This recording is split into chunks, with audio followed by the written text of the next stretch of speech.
Now, Hunt Palmer on 104.5 ESPN Baton Rouge. Holding down the middle of the day. Live from the Mercedes-Benz of Baton Rouge studios. This is Hunt Palmer. Welcome in. Hunt Palmer coming to you from the Mercedes-Benz of Baton Rouge studio downtown in the capital city on this Wednesday. Working towards the weekend. We are halfway done. Casey Gaines, Taylor Sharp back there on the ones and twos. What if Wednesday? At 1:30, Chris Demu, former Tiger left-hander, coming up at 2:30 in his weekly slot. Got a lot to talk about with Demu. Big day in the Palmer house today. Huge day. I was unaware of the significance of it, but apparently it's a big day.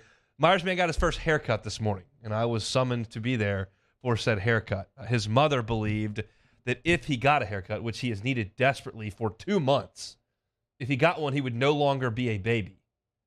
So a haircut was out of the question. I stopped bringing it up like a month ago. Kid had a mullet. I mean, there's just no two ways to say it. Looked like Joe Dirt out there. And we got his haircut. Now looks a lot better. And guess what? Still wearing a diaper, still can't talk, still can't walk. Looks like a baby to me.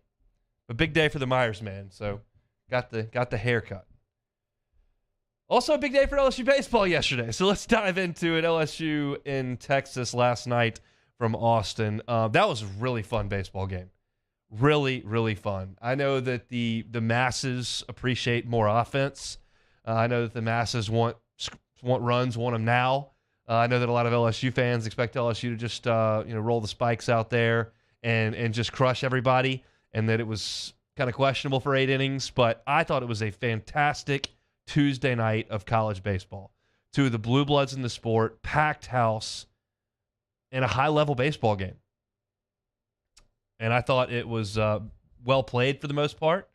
Thought it was exceptionally well pitched, and I thought it was competitive, compelling, and everything you would want in a midweek baseball game. And LSU got the win. We'll let you hear how that sounded here coming up later in this segment, Case, if you can grab that sound. But I think I want to talk about a lot of things with this game because there's a lot of layers to a Tuesday night game here that generally aren't there. LSU goes out there, they play Southeastern Louisiana and win the game 8-4. There's not a ton to dig into. This one, I thought there were. We'll start with Thatcher Hurd. I'll kind of go chronologically here. Thatcher Hurd was bad in the first inning. Now, the strike zone was incredibly tight. They were not given the top of the zone at all. It was not wide on the corners. I mean, it was a tight strike zone for both pitchers early in the game, and Hurd had those 2 walks in the first inning, and Texas absolutely ripped 2 balls, one right at Morgan, and then the double play that got LSU out of it. So all 3 outs that LSU got came on balls that were blistered. But they were well played by LSU, and Thatcher Hurd got out of the trouble that he kind of created himself. The second, third, and fourth innings, Hurd was very good. I thought he spotted the fastball very well. I saw some 95s on the screen. He flipped breaking balls in. I thought he threw a couple really nice changeups. I thought he was very good in those middle innings, and he kind of settled into the game. Exactly what I wanted to see from him. And then in the fifth, he gives up that leadoff single, and the velocity, while there was a 95 in there that I missed last night when I went back and watched the highlights of the game this morning, there were some dips in the velocity. I saw some 91, 92, which is to be expected early on when he's had that much time off and he's extending for the first time in a game. Remember, he got lifted early in his first start last week against Southern. So for me, with Thatcher Hurd yesterday, I thought it was encouraging. I thought it was confidence building for him. I thought to see the emotion you saw from him with the fist bumps when he got that swing and miss strikeout with the breaking ball in the fourth inning. I think he felt a little of juice, a little energy, and a little confidence that was running through him in a big spot. I thought that was very, very good. That's a guy that needs to become something for LSU moving forward, and yesterday was certainly a step in the right direction. I think if you want to, and I don't, this is just speculation on my part, but it's pretty easy to kind of run this through. You know how pitchers need their days off and they go into a weekly routine, and sometimes if you alter the days, you kind of get thrown off. Well, LSU's got a 4-game wraparound series this weekend. They'll play Friday, Saturday, Sunday, Monday. You could move him up to a Monday start coming up this week, or you could save him for Lamar, who's having an awesome start under Will Davis. But you could start him to a Monday start this coming week, and then he could maybe fall in line the final Sunday of the non-conference if you wanted to do that. I don't know if they do or not. I don't know, but that's something that would make sense. But I thought Hurd, very, very good. Final line for him in the game, 4 2/3, 3 hits, no runs, 3 walks, 2 of which were in the first inning, and 4 strikeouts. He threw 70 pitches in the game. 44 of them were for strikes in that tight strike zone. So I was encouraged by Thatcher Hurd. On the other side, LeBaron Johnson really impressed me. Really impressed me. I'm looking up, and this kid hits 99 in the second inning, was sitting there 95, 96 with an 89-mile-an-hour splitter that was falling off the table. And you got Swindell up there running color, who went to Texas and watches Texas every day and has seen this guy pitch multiple times, and he couldn't even identify the pitches he was throwing up there. And I'm looking at the TV screen going, what day is it? Is this Friday night? No, it's Tuesday. Where did this guy come from? He was excellent. And we'll talk about LSU strikeouts because there's time to do that. But sometimes you got to look at the guy on the mound and go, goodness gracious, that stuff was nasty. So in the second inning, LSU scratches a couple of base runners, and Jordan Thompson rips the ball up the middle for a 2-out single. And Morgan gets thrown out at home plate.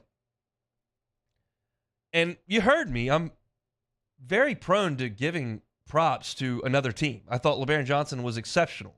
I was very, very complimentary of Brody Brecht and the way that Iowa played on Saturday. I don't want this to come off as sour grapes. It's not sour grapes. The play that Eric Kennedy made in center field to throw Morgan out at home plate was luck. He got caught in no man's land in a do-or-die spot, and he picked it clean off the turf in a spot that a center fielder should not be in. If that's the winning run, yeah, you've got to sell out and make the play. But in the first inning, he just about played that into a 3-run inside the park home run for Jordan Thompson. Now, the throw was good. He had to collect himself and make a throw, and I had plenty of time. But the pickup on that short hop in center field was lucky, and I was cranky about it. But LSU doesn't strike there. What they did do is drive the pitch count up of LeBaron Johnson. Say what you will about the strikeouts. There were some walks. They created base runners. And LeBaron Johnson threw 92 pitches in 5 innings. Now, LSU didn't score off of him, but they made him throw 92 pitches in 5 innings and got him out of the game. Brody Brecht threw 90 pitches in 3 1/3, and they got him out of the game, and that was a plan. So while I want LSU to strike out a little bit less too, and I'd like to see him score runs against these guys, and we'll see some of that down the line, and that's fine, they are driving the pitch count. They're not getting mowed down easy. They're taking some pitches. They're drawing some walks. They're creating some base runners. They're getting some hits. They didn't off Brecht, but you get the point. They're driving pitch counts up. So that is a positive. Then you got the top of the 6th. LSU creates a real scoring opportunity. They've got runners on first and second with 2 outs, and Texas goes to Shaw, the big 6'7" left-hander. He balks immediately. So you got second and third with 2 out and Brady Neal at the plate, who obviously hits left-handed. Shaw is a 6'7" left-handed pitcher. That's a very tough matchup for Brady Neal. LSU at that point, Jay Johnson could have gone to the bench. Paxton Kling hits right-handed. Jack Merrifield hits right-handed. Hayden Travinsky hits right-handed. You could have gone to a right-handed hitter in that spot against the lefty. And I think if it was the 9th inning last night, Jay Johnson would have. I think if it was 2 weeks from now in College Station, he would have. But you've got a packed house at Dish Falk, a tough left-handed pitcher on the mound, and a true freshman at the dish that has never been in this situation in his life. February 28th is the time to take a look at that. That's my opinion.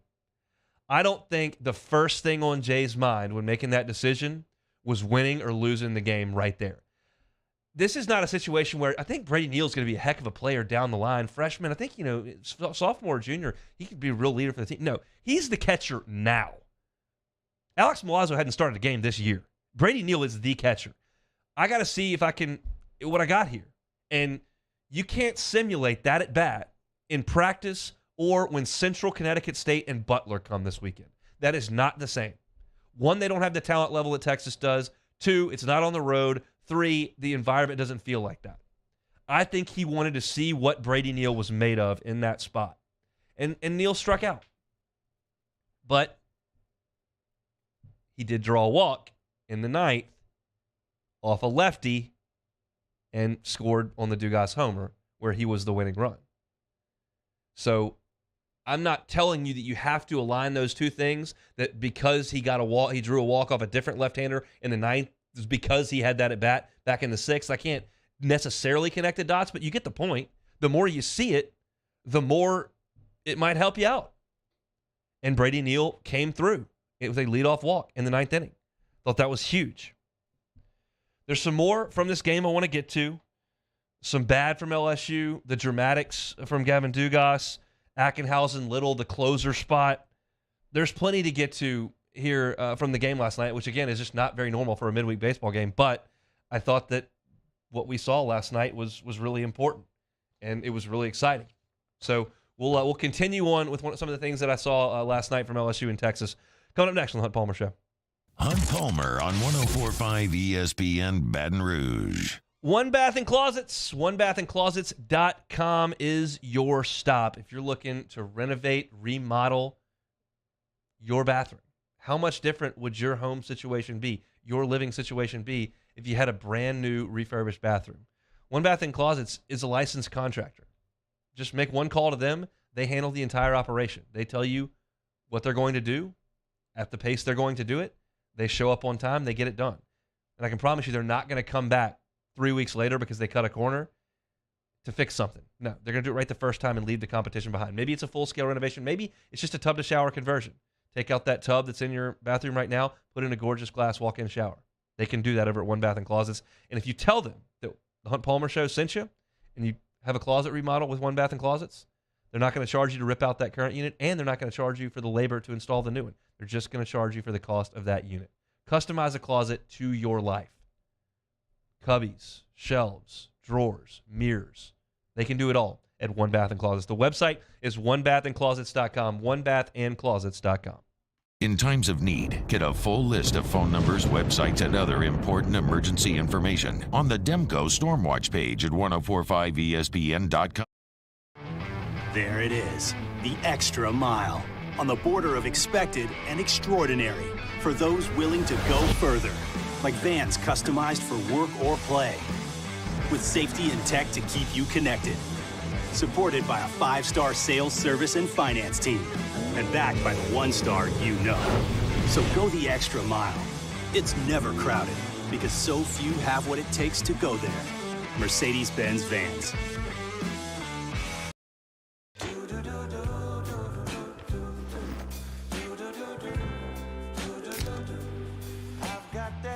Sky, I've got that sunshine.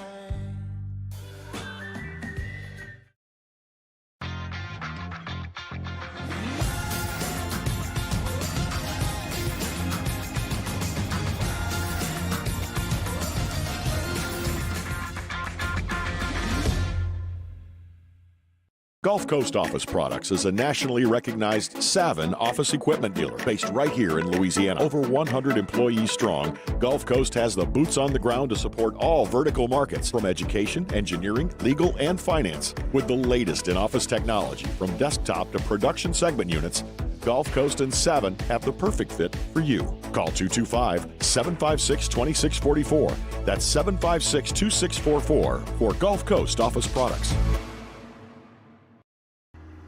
I had to leave my parents. I had to move schools. I don't know anyone here. Everything keeps changing. Why is this happening to me? I'm sure glad you're here. Change a child's story. There's a child in foster care waiting for a volunteer like you.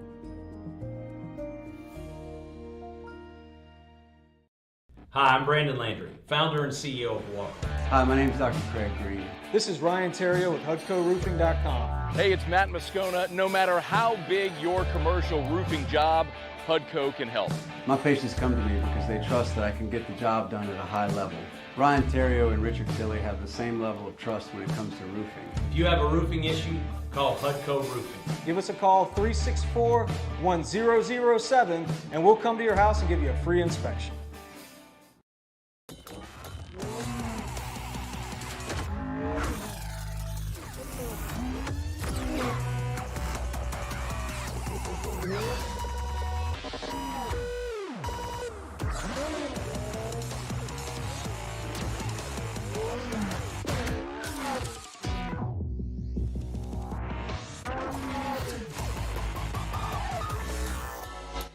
Join me for a Wednesday edition of the Hunt Palmer Show. We'll have a full recap of LSU and Texas. Get you ready for LSU and Missouri on the hardwood. It's a What If Wednesday, and Chris Demu comes by to talk baseball. Hunt Palmer Show, 1 to 3 on Wednesday, 104.5 ESPN Baton Rouge.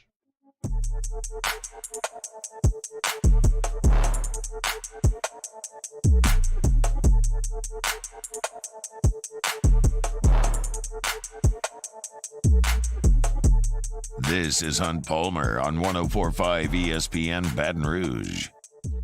Talking to LSU Texas last night, Tigers win at 3-0, improved to 7-1 on the season. Texas drops to 3-5. Couple of negatives in the late innings for LSU yesterday. Trey Morgan in the 8th inning with 2 outs there has got to let that bunt go foul. He's a junior player. He's a veteran first baseman. He's a great defender, and I know he's an aggressive defender.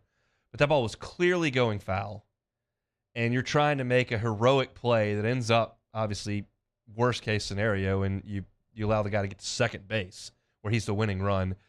The ball was clearly going to roll foul. Trey's got to know you got to stay away from that one there. The other thing was Ben DePault not getting a couple of bunts down. And say what you will about the sacrifice bunt, and I understand I've read the Keith Law's Smart Baseball book that has all the analytics and all the numbers that determine, basically the argument against the bunt is if you get a leadoff hitter, a leadoff walk, and you bunt him to second base, you've got to hit 500 to get him in. You've got to go 1 for 2 to get him in, and 500 is not a great percentage. Plus, it greatly limits your chance to hang a crooked number. That's the crux of not bunting. But there is one situation in which the metrics and the numbers and the analytics say that you do lay down a sacrifice bunt. That is when you need 1 run and you have second and third with nobody out. You eliminate the double play. You have first and second with nobody out. First and second with nobody out, they tell you that you do bunt there because you move both runners into scoring position. You create a situation where you can score a run without a hit, and you eliminate the double play. So in the 9th, when LSU leads off with a couple of base runners with Neal and Thompson, and DePault comes in, he has to get that bunt down. That's why he's on this team. Ben DePault was not brought here to play shortstop. He was not brought here to hit second. Ben DePault was brought here to be a depth piece, a utility piece, and a solid veteran presence on this team. Bunting is part of that in those situations. He has got to get that bunt down in the 9th inning. Then he strikes out, which was compounded the problem. But here he is after DePault can't get that bunt down, and Gavin Dugas comes to the plate with 1 out, and runners at first and second. And I realized that I'm looking at Brady Neal on my screen, who's a catcher and doesn't run great. And I got Josh Stevenson on the bench. And I'm sitting in Pluckers, and I'm going, why is Josh Stevenson not running for Brady Neal right now? They've already thrown 1 guy out at the plate. Why in the world are we leaving a catcher out there at second base? I am absolutely furious sitting there. I fired off a text to Moscona. I'm going, you got to run for him here. Well, it turns out it didn't quite matter. Neal off of second, Thompson off of first. The 2-1. Deep shot to left center field. Brown going back at the wall. It's gone!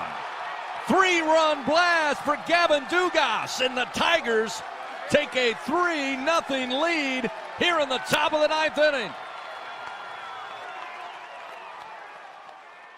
Got all of that one. They trot home the same speed. Stevenson, Neal, whoever you want to put out at second base. When Dugas hits at 400 feet, they can just mosey on home at their leisure, which was excellent. And Gavin Dugas is back. It is a real pleasant surprise to me to see him swinging the bat the way that he is right now in the early season. It's not like one game. He's now done this for 2 weeks, or he's hitting the ball the other way. He's drawing walks. He's hitting balls over the wall. He has been awesome, and we know the kind of player that he was 2 years ago. He just hasn't been able to be that guy for 2 years because of injuries and eye issues and the whole lot. And last night was just a monster swing of the bat by the Tigers senior, and they absolutely needed it. And what a jolt that it gave the team. And then you had to hand the ball to Christian Little in the 9th inning, and he was fantastic. And so I get a lot of questions after you see Little go out there and do the work that he did last night, where he threw a perfect inning, and you see the statistics for the season where he's been unhittable, only allowed 1 hit in his 3 appearances, has 9 strikeouts. And they say, well, is he the closer? And I don't know that I would necessarily go that far. I think he's absolutely as high a leverage reliever as they have on the team right now. But if it's Friday night in College Station and Skeens is tiring in the 7th and you've got a 2-0 lead, I'm not waiting until the 9th to go to Christian Little. Like, he's going now. And Floyd falls into that category as well, as a guy who can get outs late in games, and we saw Ackenhausen's work last night, and he certainly can do it as well. And there are a number of guys on the bullpen that have a lot of talent. But if you're talking about he's pitching the 9th inning and getting 3 outs, I'm not there with Christian Little at all. If my starter goes 8 and I need 3 outs, well, then that's perfectly fine. And we saw that work out last night too. So I'm not saying it's impossible. I'm just not quite there yet, because I think you need to use Christian Little in the biggest spot in the game because the stuff's so good and the way he's throwing it is fantastic. But Nate Ackenhausen was just as big a story in the game last night, if not maybe bigger last night. Ackenhausen takes over for Thatcher Hurd in the 5th and gave you 10 outs. Only gave up 1 hit and 1 walk, struck out 4. And I love the fact that, 1, he threw a ton of strikes, and 2, he was not afraid to make big pitches inside with the fastball, breaking balls away to left-handers. His command was great, and the execution of it was awesome. And I thought that Ackenhausen really, really took a step forward last night. You never know. You can scout these guys in junior college and look at the metrics and check out their makeup and what the radar gun says and all that. But until they get in the big spot, you just can't be sure. And I was told in January they thought that Ackenhausen was the best left-hander on the staff, and that includes Cooper and that includes Herring, and they haven't been able to evaluate Coleman really, but of the guys that are available on this team, said Ackenhausen's the best. And last night he looked the best. He was sensational. So between Little and Ackenhausen, you go 4 1/3, 1 hit, no runs, 1 walk, 4 strikeouts. That's some real tidy work by the Tiger pitching staff. And there are multiple ways to win. I know that people would rather LSU win 11-4. Like, that looks better on paper, and it's more fun, it's more exciting to a lot of people. But LSU will win their fair share of 11-4, and they're going to have to win 3-0 sometimes too. And I realize that Texas has not swung the bat great this year, and I don't think they're going to be an elite offensive team like they were last year. They got talent over there, and they're going to be fine. To go into their house and shut them out, that's some work. And, of course, some of that's done by the defense. Thompson makes a great double play in the first inning on a line drive. He and Dugas roll up a 6-4-3. Napolt makes a diving play over by the dugout. Saw some emotion from Jay Johnson there. The defense was excellent again, other than Trey Morgan trying to do too much. That was awesome. And so the last thing I'll get to here before we get to What If Wednesday is the strikeouts, because LSU struck out 16 times, and that needs to be mentioned. 2 from Cruz, 3 from Jobert, 3 from Jones, 2 from Neal, 2 from Napolt. Like, they struck out 16 times, and they struck out 16 times on Saturday. And I got asked on On3, where I do some baseball correspondence for them, and I've been asked in a couple of text messages, what about the strikeouts? And I'll tell you this. There are some spots where I wish LSU would shorten up, would move the baseball, and I think are falling short. I mentioned on Monday's show that I didn't necessarily blame the guys who struck out in the first inning against Breck. It was the first time they see him, that he was executing pitches. Like, that was nasty, nasty stuff. But I didn't like that they kind of failed to adjust as the third and fourth innings unfold, and they continue to swing over the top of that breaking ball and not kind of see it coming. So it's a mixed bag. I think, one, it was February as of last night. It's now March, but it was February, and it's early. Let guys see some more. Let guys dig in a little bit more. As you work into the season, guys get a little bit more comfortable. The at-bats get better. That's one piece. Two, the two guys who lead your team in strikeouts are the freshmen. It's Brady Neal and Jared Jones. They're the top two in strikeouts. I think Neal will get better. When I watch Jones hit, I don't see a guy who changes his approach with 2 strikes. He's going to swing hard and try to slug. And honestly, in a lineup that's this deep, I don't have a problem with it. I don't want 9 of those, but I can have 1 or 2. And if he and Jobert are going to be in there hacking away, and I've still got Morgan and Cruz and White, and I've still got Thompson, and I've got guys that are going to be solid at bats. If I need some 2 guys to slug that may strike out a little bit more, that may be part of it. The other part of this on the strikeout stuff is what I was talking about in the first segment. And it's that I'm sitting here watching a midweek game where Texas starter touched 99 miles an hour and had a big league splitter.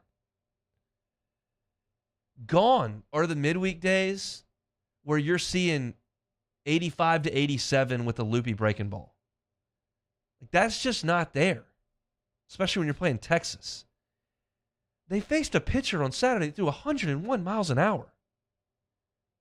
I love the 90s Gorilla Ball guys. No one was throwing 101. The evolution of pitching over the last 15 years has been jaw-dropping. Bullpen guys in the 90s were sinker-slider guys that failed as starters. 89-mile-an-hour sinker, spin you off a slider, try to get through the inning with some ground balls.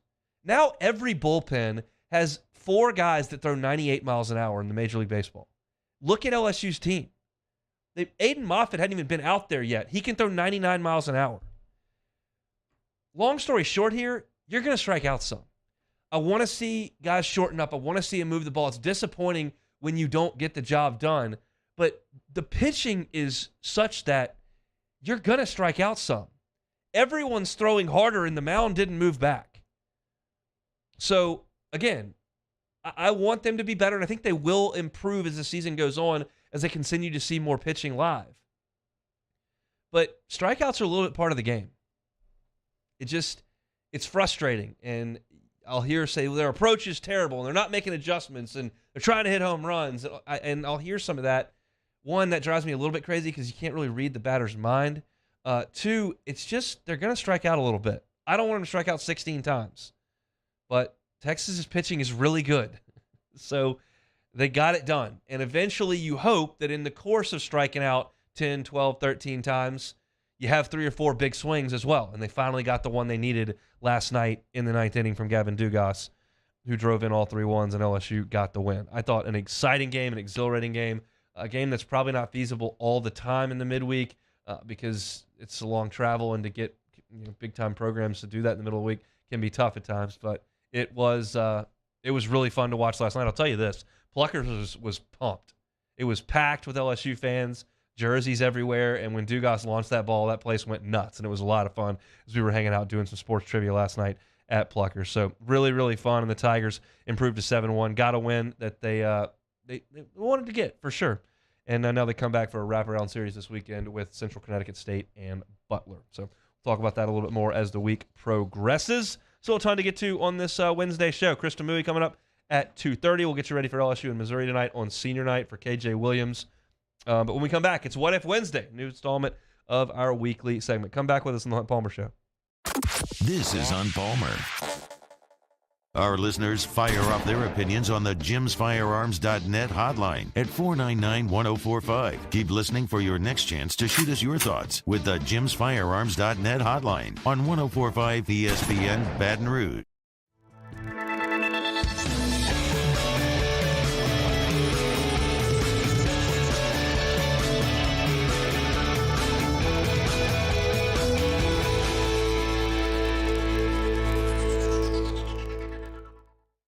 Gulf Coast Office Products is a nationally recognized Savin office equipment dealer based right here in Louisiana. Over 100 employees strong, Gulf Coast has the boots on the ground to support all vertical markets from education, engineering, legal, and finance. With the latest in office technology from desktop to production segment units, Gulf Coast and Savin have the perfect fit for you. Call 225-756-2644. That's 756-2644 for Gulf Coast Office Products.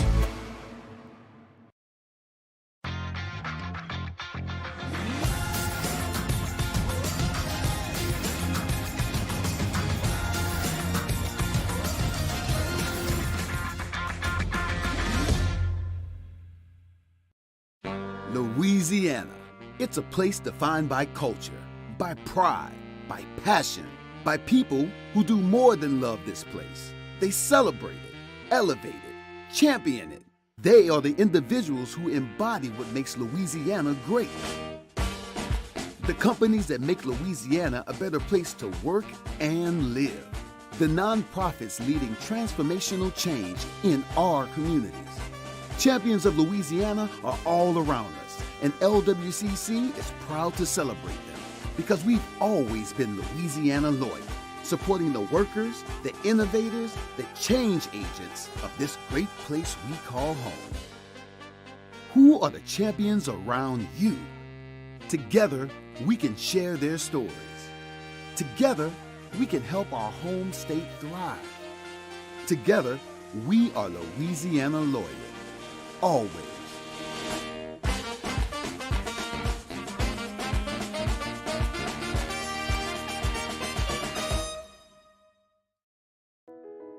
I've been doing business with Luba for 25 years.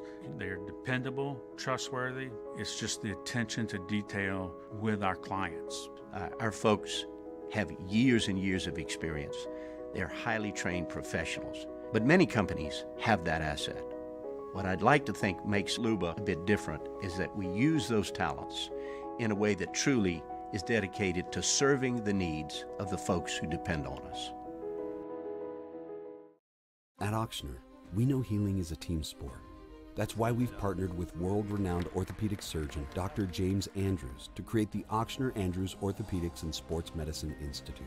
Whether you're a professional athlete or a weekend warrior, our team of specialists are dedicated to getting you back in the game. So whatever your reasons are for reaching your personal best, we've only got one. You. Ochsner Andrews Institute. Long live you. I had to leave my parents. I had to move schools. I don't know anyone here. Everything keeps changing. Why is this happening to me? I'm sure glad you're here. Change a child's story. There's a child in foster care waiting for a volunteer like you.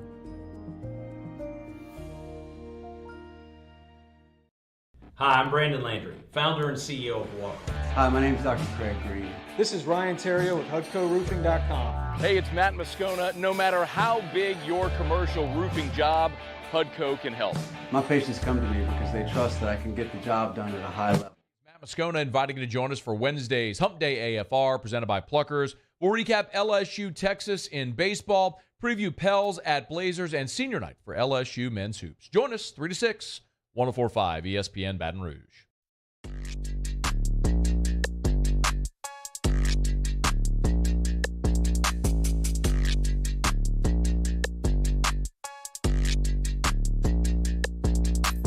You're listening to Hunt Palmer on 104.5 ESPN Baton Rouge. Put a little baseball in the rearview mirror there. Chris Demu will revisit that conversation an hour from right now at 2:30. Get you ready for LSU in Missouri tonight, 8 o'clock tip in the PMAC. We'll do that at 2 o'clock. Plus, got to get a report on my gambling from last night in Southeastern Conference play. Do that as well in hour number 2. But 1:30 on Wednesday, it means it's time for What If Wednesday. Time, space, reality. It's more than a linear path. where a single choice can branch out into infinite realities. Follow me and ponder the question, what if? It is time for What If Wednesday. All right, Hunt, kicking us off with a pretty big sports topic. What if Aaron Rodgers plays for the New York Jets? They're a lot better. I mean, they won 7 games last year without a quarterback. I mean, just no quarterback whatsoever. What are you talking about? They had Money Mike White. Yeah, exactly. That's exactly what I'm talking about. It's funny you reference that. It's exactly what I'm talking about. That is no quarterback. Zach Wilson, awful. I did just say, I heard earlier talking about, you know, the hell. I think it was Moscone yesterday, talking about the situation the Saints are in, how it's so hard to find your next quarterback. And the Jets drafted Darnold and they drafted Darnold and Wilson in the top 5, and they're both just awful.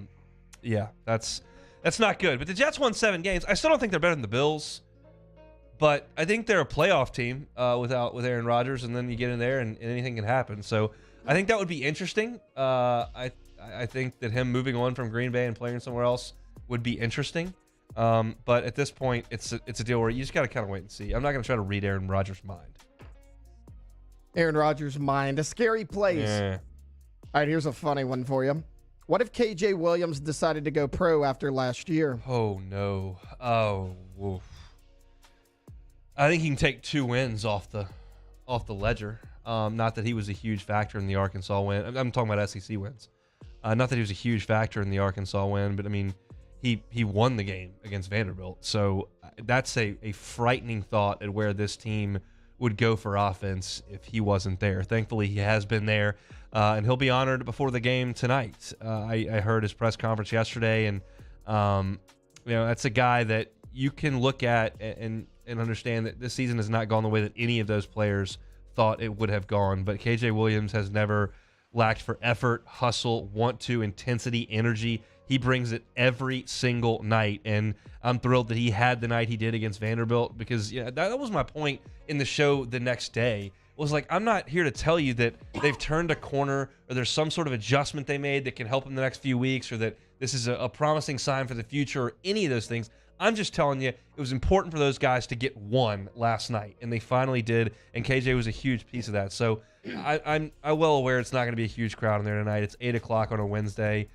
It's a team that's playing its last home game, but I will be there, and I will be on my feet for KJ Williams, who has been a beast for this team, and the results have not been there from a wins-loss perspective, and man, has he played great basketball. I like this one here. What if conference regular season titles punched an automatic ticket to the big dance instead of the tournament champion?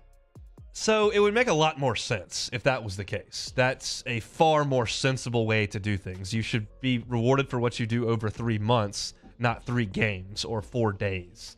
That makes more sense if you're trying to create a level playing field. However, there are a lot of dollars and cents that go into ESPN buying all these tournaments, and the tournaments need the dollars and cents, so they're going to keep having tournaments, and you can't play the tournament if the winner is insignificant. So they've got to have it the way that it is for money, and that's what I say all the time. Dollars and cents rule the day. Follow the money, and you'll figure it out. And in this case, it doesn't really make a lot of sense that that's how we're doing it, but it is far more interesting to watch these 2 schools that you've never heard of in a gym that seats 1,200 playing for their lives to try to get blown out by Duke a week later. That's what they're playing for, but it's a big deal. So I'm glad they keep it the way it is, because it's more entertaining. Is it the most equitable thing to do? No, it's not at all. It's not even close. But I'm glad they do it the way that they do, because it's more interesting to watch. What if Jaden Hill doesn't go down with an injury in 2021? Okay, that was Maneri's last year. You'll remember they had Landon Marceau as the ace on that team. A.J. Labus did a nice job on that staff as well, and Jaden Hill went down with the arm injury and missed the back half of the season. That's a team that went 13-17 in SEC play, snuck into the tournament at the very last second. So got sent up to Oregon, ended up winning that regional, and then headed to Knoxville and got beat in the Super as Paul Maneri's career came to an end. I'm telling you that I don't know that it makes that big a difference in the end result of the season. Jaden Hill, healthy, which he was not prior to the injury, so his numbers weren't great that year, probably gets you 2 or 3 wins, maybe, because of his talent. And if that's the case, maybe you get a different seed in the NCAA tournament, get sent somewhere else. But it didn't feel like an Omaha team. I don't think Jaden Hill makes it an Omaha team, and they got about as far as they could go, which was the Super Regional, and Tennessee just beat them. Tennessee was a better team that year and had a lot of guys on that Tennessee team that came back the next year and formed one of the greatest teams any of us have ever seen. Now, they accomplished squat, but they were really, really good. So I don't know that it makes a whole heck of a lot of difference on that team, to be quite honest. I think that's about as far as they were going to go as a Super Regional, and that's where they got. All right, this next one here makes me mad because I was crushed by colleagues of mine 2 years ago at this radio station. What if the Pels drafted John Morant number 1 instead of Zion Williamson? Is that starting to become a question? I mean, it should be. Is it?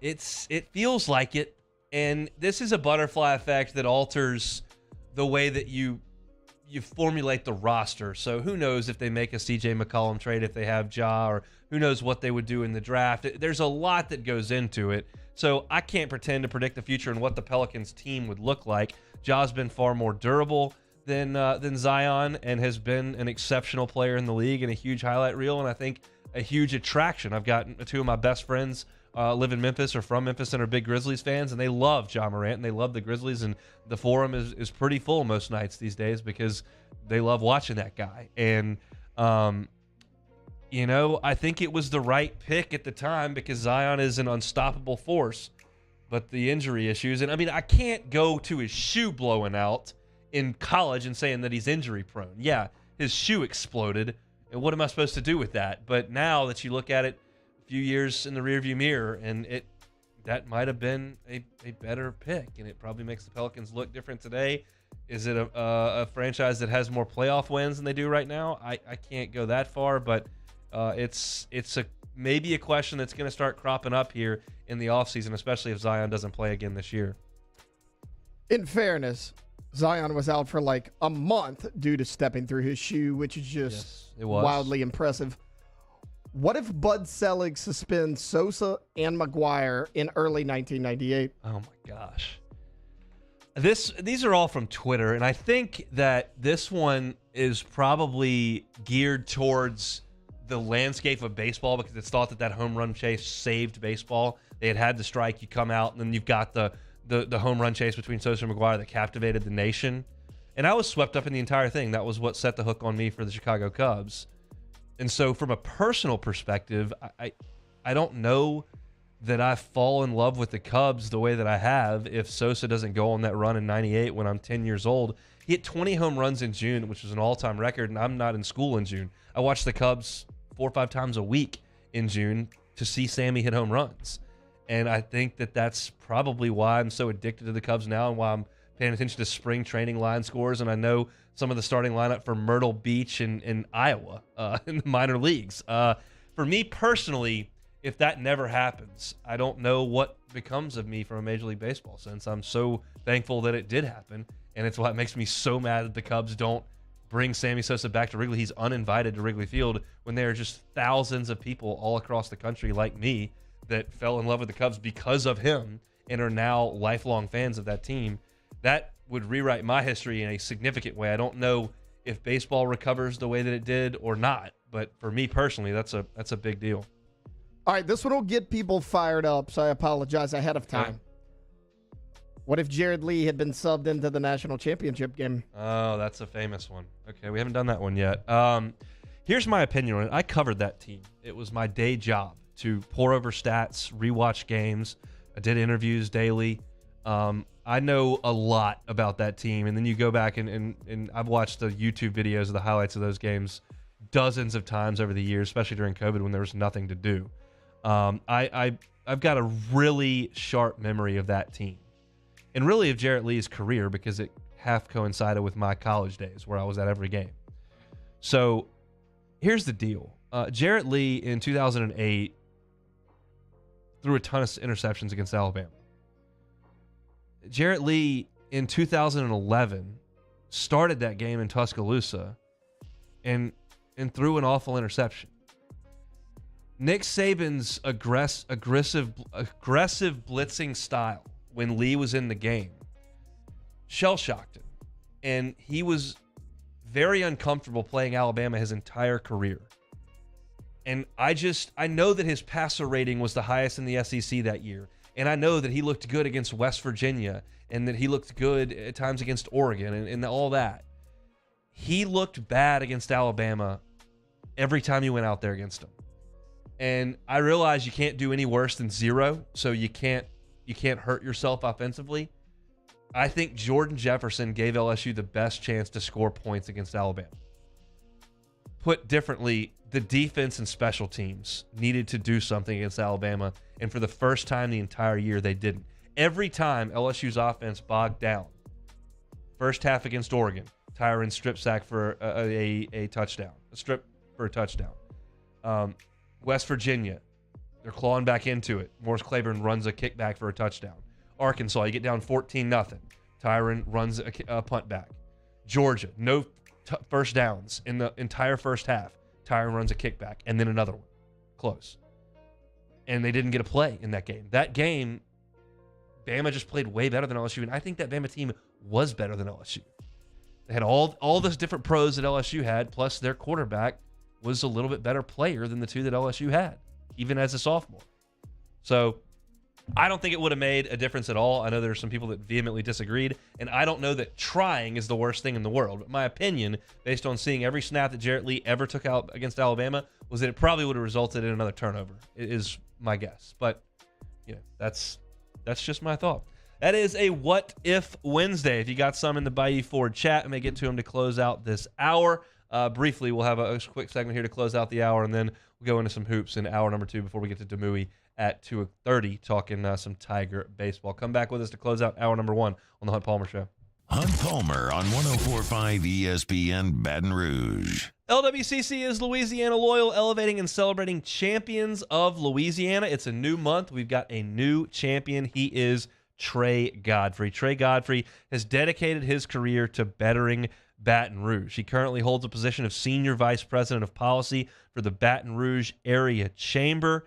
And look, one of his passions is mentorship and education. And through the 100, he interacted daily with at-risk young adults, working to open doors, encourage, and provide a positive role model to help young men become the best versions of themselves that they can be. Trey truly believes Louisiana will reach its full potential when we all understand that we have to work together and lift one another up. That's what makes Trey a champion of Louisiana. If you know a champion of Louisiana like Trey Godfrey, invite you to go to lwcc.com/champions, lwcc.com/champions, and nominate someone, a nonprofit, a business, to be a champion of Louisiana like Trey Godfrey so that we can tell their story. Trey Godfrey is March's champion of Louisiana, presented by LWCC. In times of need, get a full list of phone numbers, websites, and other important emergency information on the Demco Stormwatch page at 1045ESPN.com.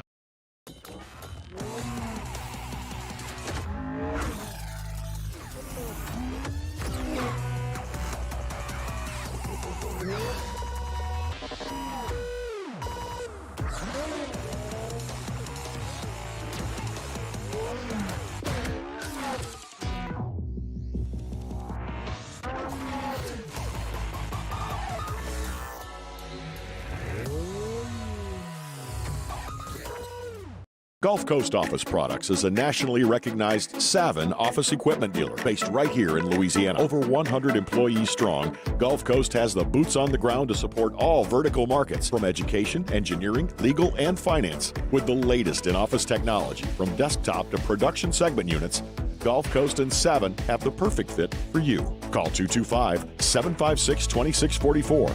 That's 756-2644 for Gulf Coast Office Products. I've been doing business with Luba for 25 years. They're dependable, trustworthy. It's just the attention to detail with our clients. Our folks have years and years of experience. They're highly trained professionals, but many companies have that asset. What I'd like to think makes Luba a bit different is that we use those talents in a way that truly is dedicated to serving the needs of the folks who depend on us. At Ochsner, we know healing is a team sport. That's why we've partnered with world-renowned orthopedic surgeon Dr. James Andrews to create the Ochsner Andrews Orthopedics and Sports Medicine Institute. Whether you're a professional athlete or a weekend warrior, our team of specialists are dedicated to getting you back in the game. So whatever your reasons are for reaching your personal best, we've only got one. You. Ochsner Andrews Institute. Long live you. I had to leave my parents. I had to move schools. I don't know anyone here. Everything keeps changing. Why is this happening to me? I'm sure glad you're here. Change a child's story. There's a child in foster care waiting for a volunteer like you.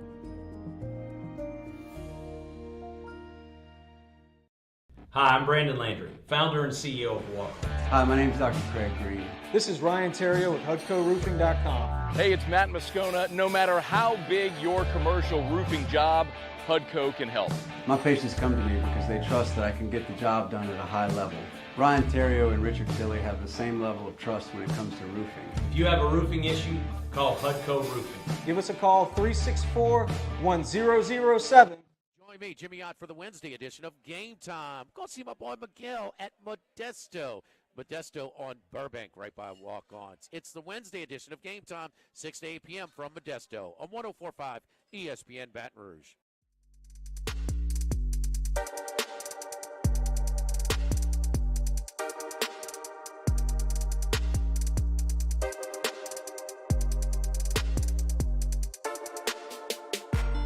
This is Hunt Palmer on 104.5 ESPN Baton Rouge. If you missed the biggest story in the world of sports today, it's tragic stuff. We know that in the hours that followed Georgia's national championship parade and celebration, there was an auto accident that claimed the life of a Georgia player and recruiting staffer. And more information came out today that involved Jalen Carter, the Georgia All-American and potential number one pick in the NFL draft. Carter was allegedly involved in basically two cars racing under the influence of alcohol that led to the crash. There's some surveillance video that shows the Jeep Trayhawk and the Ford Expedition, one Chandler LaCroix's, one Jalen Carter's. They were weaving in and out of lanes, driving on the shoulder, and the report says that the car that LaCroix was driving that ended up wrecking and claiming his life and that of another young lady was going 104 miles an hour just before it wrecked. And blood alcohol testing that was done after the event says that the BAC level for LaCroix was 0.197, more than twice the legal limit in Georgia. So Jalen Carter was supposed to speak with the media at the Combine today. Obviously, that did not happen. He will head back to Athens, as a spokesperson said, to let's see, what's the exact wording here because I don't want to get it wrong. Said, I'll answer the misdemeanor charges against me and make certain the complete and accurate truth is presented. So this is obviously going to be a huge story as you enter the NFL draft because it impacts one of the best players in the draft. The larger story, obviously, is the loss of life that happened that day in Athens, but not a story that had come out in the weeks, 6-8 weeks since that happened. And now we realize it's going to be a huge, huge story. Just a tragic decision that was made to get in the car under the influence of alcohol and then to go racing through the streets of Athens, and it ends in the worst way possible. And now Jalen Carter's going to have to answer a lot of questions about what went on, first with law enforcement, and then, of course, with some teams. So clearly, first concern is the families affected by the loss of life from the two that did not survive the incident. That's just a tragic situation in Athens that surfaced today, and Jalen Carter will head back to Athens, and we'll see how the legal system unfolds with the no easy way kind of transition out of that. But that will conclude hour number 1 here of a Wednesday edition of the Hunt Palmer Show. Opened up talking LSU in Texas last night. 30 minutes on a great win for LSU over at Dish Falk Field in Austin. Tigers improved to 7-1. I broke it all down for the first 30 minutes of the show. We had our What If Wednesday segment, which we will have every Wednesday at 1:30. If you missed it, you can catch it all on demand. 1045ESPN.com's on-demand tab. It's got every show. If you want to see the Hunt Palmer Show, just click that. All the sounds uploaded each and every day. You can find us on Spotify. You can find us on Apple Podcasts. You can find us on Google. Wherever you find your podcast, we're there. Just search the Hunt Palmer Show. Like, subscribe, rate, and review. And YouTube, folks, we see you all hanging out there in the Bayou Ford chat. Taylor does an awesome job cutting up some segments every day and posting them to our page. So if you want to subscribe to the Hunt Palmer Show on YouTube, you can do it right under the video feed that you're looking at right now. Hour number 2 is locked and loaded. We'll start off with a lot of basketball. LSU and Missouri tonight on senior night. I'll get you ready for that, as well as SEC hoops from last night and tonight. How'd my gambling picks do? We'll get to those coming up at 2:15. And then Chris Demu, former Tiger left-hander, going to join us in his usual Wednesday slot at 2:30. Come back with us after Sports Center. It's the Hunt Palmer Show on 104.5 ESPN, Baton Rouge.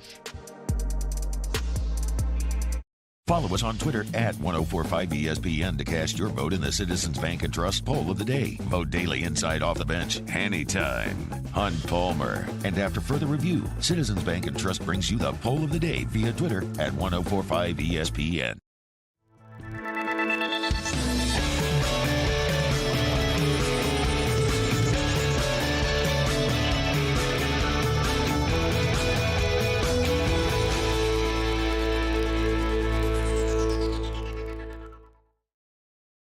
Louisiana.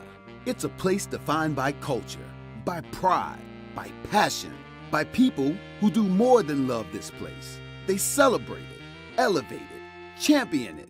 They are the individuals who embody what makes Louisiana great. The companies that make Louisiana a better place to work and live. The nonprofits leading transformational change in our communities. Champions of Louisiana are all around us, and LWCC is proud to celebrate them because we've always been Louisiana loyal, supporting the workers, the innovators, the change agents of this great place we call home. Who are the champions around you? Together, we can share their stories. Together, we can help our home state thrive. Together, we are Louisiana loyal. Always.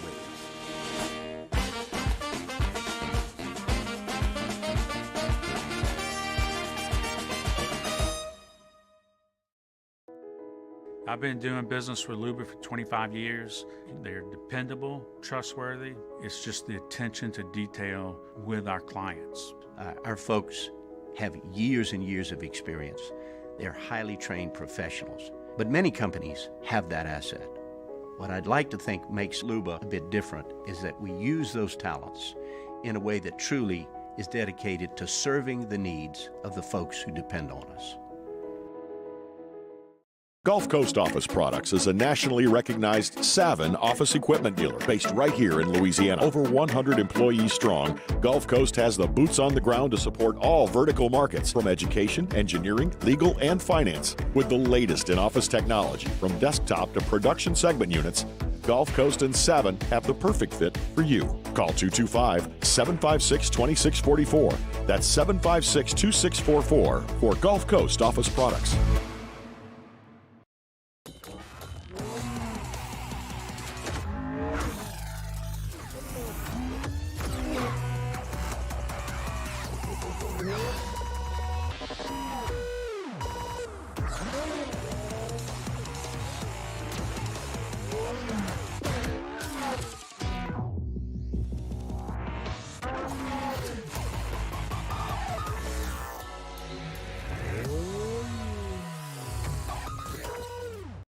At Ochsner, we know healing is a team sport.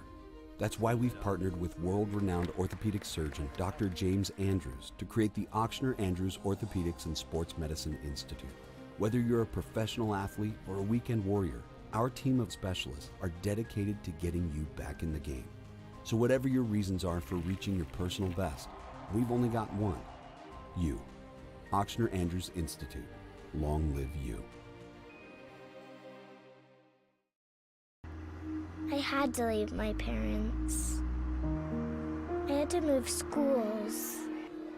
I don't know anyone here.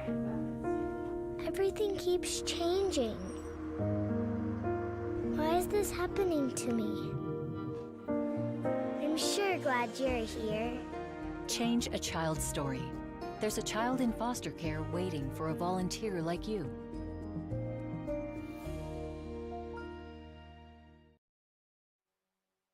This is SportsCenter. I'm Christine Lisi. Former Georgia star defensive tackle Jalen Carter, one of the top prospects in next month's NFL draft, has been charged in the January 15th crash that killed offensive lineman Devin Willock and recruiting staff member Chandler LaCroix. Carter faces misdemeanor counts of reckless driving and racing. The crash occurred hours after the Bulldogs championship parade. Carter said he intends to return to Athens to answer the charges and expects to be fully exonerated. NBA power forward Kevin Durant will make his Phoenix debut tonight against the Hornets. Expect a smooth transition for Durant with Devin Booker, Chris Paul, and the rest of the Suns, believes ESPN's Monica McNutt. I do think that the relationship between Book, CP3, and Kevin Durant, as far as their Olympic team experience, will expedite this process. And we know that KD is a seamless basketball player. Give him an offense, give him a chance to grasp the offense and his teammates' tendencies. Insert, you have buckets. KD, coming back from a knee injury, will be on a minutes restriction tonight. The Lakers have ruled out Anthony Davis against the Thunder tonight due to a right foot stress injury. Think O'Reilly Auto Parts for all your car care needs. They're close, convenient, and have the parts you need fast, along with excellent customer service from professional parts people you can trust. Stop by your local O'Reilly Auto Parts today or visit O'ReillyAuto.com.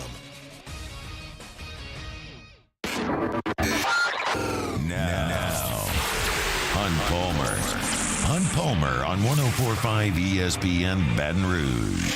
Holding down the middle of the day. Live from the Mercedes-Benz of Baton Rouge studios. This is Hunt Palmer.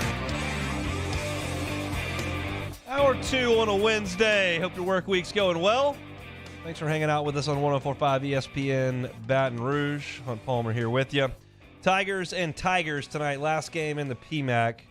Year 1 of the Matt McMahon era. It'll be senior night for LSU. Honor a couple of seniors. It'll be, of course, KJ Williams senior night. He has just been absolutely phenomenal for LSU all season long, and he'll be honored prior to the game tonight in his final college game at home here for LSU. And one more senior night. It'll be for walk-on Parker Edwards. Parker Edwards, who came in here in the Southeastern Lions jersey 4 years ago and made everything he looked at for about 4 minutes. I've never seen in my life. I've been going to LSU basketball games pretty religiously for 17 years now. Have never seen the home crowd erupt for an opposing player getting hot from the three-point line like LSU did when Parker Edwards went nuts and made those threes. So he'll get a moment pregame tonight as well. It'll be an 8 o'clock tip-off between LSU and Missouri. I've decided I'm going to go. You'd say, why would you do that, Hunt? Well, I like to go. I like being in the PMAC. I like watching basketball. And there have been plenty of times where I have walked out of the PMAC really, really disappointed or heartbroken in a loss. I was just talking to Taylor between breaks there, and I was like, remember that game when Bama came in here 3 years ago and made everything they looked at? It was just disgusting. It was the Cam Thomas, Trenton Watford, Javante team, and Bama couldn't miss a shot. And I was really fired up for that game, and I had really good seats for that game, and it was just a gut punch to watch. That can't happen to me tonight. I'm going in there with no expectation, potential for a pleasant surprise, and I'm going to enjoy a cold beer and watch some basketball. I'm going to go. I'm looking forward to it. I've decided. I told Alyssa this morning, I told my wife this morning, I was like, I'm not sure if I'm going to go or not, but I'm going to go. Missouri comes in 21-8. They are 9-7 in conference play. Joe Lenardi says they're an 8 seed right now. Jerry Palm says they are a 6 seed right now. They've won their last 2 games, beat Georgia by 22 points on Saturday. Coach Gates has done a good job in his first year at Missouri. There's no question about that. That's been a sleepy program for a decade, really. And he has injected some life into it, and it comes with their offense. They're just a really, really efficient offensive team. They're 18th in the country in offensive efficiency. They're 17th in the country in points per game at 80 points per game. They shoot a lot of threes. They're 21st in the country in threes attempted and 18th in the country in made threes per game. They shoot it at a pretty good clip, 53rd in the country in percentage from the three-point line. They don't score a lot from two. Percentage of their points that come from two, 287th in the country, which is down the line pretty good. And they take care of the basketball. Assist-to-turnover ratio, 21st in college basketball. So they are really, really strong offensively. You know what happened when LSU went up there to Columbia a month ago. Missouri made everything they looked at for a half. At the end of the game, 13 of 27 from three. They scored 87 points in that game. That's what LSU has got to try to guard against. You cannot let Missouri get eyes on the rim early in this game, because if the first 3 or 4 go in, it just becomes an avalanche. Missouri and Alabama are the two teams in this league that can shoot you off the floor in 15 minutes. Just don't let it happen. Run them off the line, be aggressive, be physical, want it more than they do, if that's possible. That's the challenge that LSU has offensively. Missouri's not good on defense. They're 238th in the country in defensive efficiency, and I want you to listen to this statistic because this is pretty rare. Defensive rebounding. There are 363 teams in college basketball. That is a lot of basketball teams. 363. Missouri, in terms of defensive rebounding, is 363rd. They are the worst rebounding team in college basketball. They have not won a game on the backboard since November the 13th. They out-rebounded Lindenwood that day, and 2 days later, LSU played UAB in football. That's how long it's been since Missouri had more rebounds than their opponent. They are short. They don't rebound worth a flip. If I am Matt McMahon, I am telling all the King's horses and all the King's men to get on the backboard. Tyrell Ward, Jalen Reed, KJ Williams, Derek Fountain, Adam Miller, go to the glass. The ball goes up, go to the glass. For LSU to win tonight, two things have got to happen. They have got to defend the three-point line and hope Missouri doesn't have a hot shooting night, and you got to get on the glass for second chance points and defensive rebounds. How in the world can a team with SEC talent, a tournament team no less, a team that's 9-7 in the league, how could they be the worst rebounding team out of 363 teams? When I saw that stat today, I went, you got to be kidding me. Very rarely do you get a team that's first and last. Bama's first in the country in possessions. Tennessee's first in defensive efficiency. I've seen a couple this year in doing my research for the games. But dead last in rebounding. You'd imagine, like, some team that's got no talent, no players, no size, it would be worse. But nobody worse than Missouri at grabbing rebounds. So let's look at some of Missouri's personnel for tonight. It starts with Kobe Brown. Kobe Brown's their post. He's 6'8", been there a long, long time. 17.5 points per game in league play. He's shooting 47% from three in league play at 6'8". 6 rebounds a game for him. He and KJ will go at it tonight. They both love to shoot the three. They're both very emotional players. They're both having their college careers come to a close. They're going to go at it tonight in the PMAC, and that should be a fun matchup to watch, Kobe Brown against KJ Williams. In the backcourt, Nick Honor runs the point for Missouri. kind of a burly point guard, kind of a beefy point guard.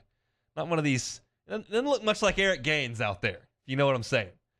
Nick Honors had a few burgers in his day, and I salute him for it. He's still pretty quick, and he handles the ball great. 5'10", 200 pounds, only 6.5 points per game in league play, but 2.5 assists per game in the SEC. Shoots it at 35% from the three. And how about this for Nick Honor? This is a great trait for a point guard. 24 of 25 from the free throw line in SEC play. 96% for him there. That is excellent work from Nick Honor. Demoy Hodge has been great for him as well. 6'4 grad transfer, 11.5 points per game in SEC play, shooting 37% from three, which is really good. So all the guys that Missouri puts out there can shoot. They spread the floor. They're out there. They're not afraid to shoot. They'll shoot it from range. They'll shoot it early in the shot clock. Coach Gates has freed them up a little bit, and they're going to go out there and let it rip. My sincere hope is that LSU will do the same. Go out there and let it rip. Imagine there might be some emotions for KJ Williams. There might be some emotion from some other guys who may be playing their last game here at LSU. And I know this season hasn't gone great, and I wouldn't suggest that the guys on this team kind of feel as connected to LSU as the 2019 football team that won the national title. You know, a lot of these guys have been here for 1 year. It hasn't gone very well. Your memories may not be great of that, but it's your last game on your home floor. So I hope that LSU comes out and plays really, really hard. It's not necessarily a spoiler spot for LSU because I don't think Missouri in any way is in danger of missing the tournament. They'd have to lose their last three for sure, and I still think they're just fine, especially Jerry Palm's got them as a 6 seed. But it's a chance for LSU to have one more good memory here on their home floor and go out with a win. So I'll be in there tonight for an 8 o'clock tip-off. I don't know that I'll be joined by too many more, but hopefully the Tigers can get out there and get it done against a Missouri team that's not just overwhelming with talent, but can get really hot shooting the ball, and that's how they've been able to beat teams like Tennessee and Kentucky and play the way that they have in some of these games. But hopefully they have one of those games where they can't throw it in the ocean like they did against Mississippi State in Starkville, and they really struggle to score when the shots aren't falling, obviously. So that's tonight, 8 o'clock, LSU and Missouri. I want to take a timeout, come back. Had 4 picks on the gambling side from SEC basketball last night. I'll get you caught up on those, plus the other games in the league tonight before we get to Chris Demu, former Tiger Southpaw, talking baseball at 2:30. Come back with us on the Hunt Palmer Show. This is Hunt Palmer. Our listeners fire off their opinions on the jimsfirearms.net hotline at 499-1045. Keep listening for your next chance to shoot us your thoughts with the jimsfirearms.net hotline on 1045 ESPN Baton Rouge. What a good day to finally be out of the office. Is that this? A Skag mower. Okay, living the good life I see. Not gonna lie, I'm a little jealous.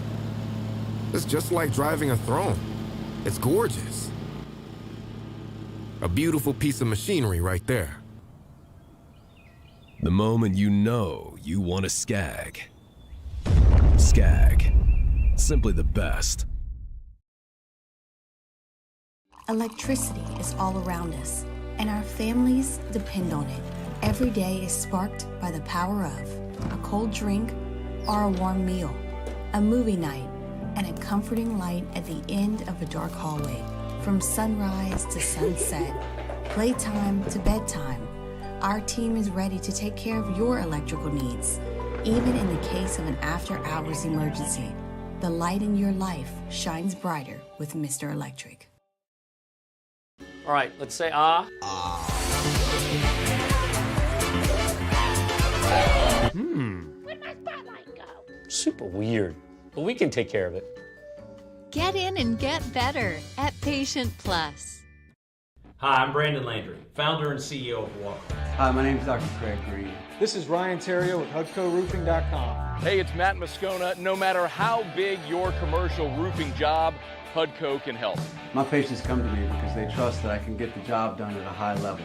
Ryan Terrio and Richard Tilley have the same level of trust when it comes to roofing. If you have a roofing issue, call HUDCO Roofing. Give us a call, 364-1007, and we'll come to your house and give you a free inspection. Louisiana. It's a place defined by culture, by pride, by passion, by people who do more than love this place. They celebrate it, elevate it, champion it. They are the individuals who embody what makes Louisiana great. The companies that make Louisiana a better place to work and live. The nonprofits leading transformational change in our communities. Champions of Louisiana are all around us, and LWCC is proud to celebrate them because we've always been Louisiana loyal, supporting the workers, the innovators, the change agents of this great place we call home. Who are the champions around you? Together, we can share their stories. Together, we can help our home state thrive. Together, we are Louisiana loyal. Always.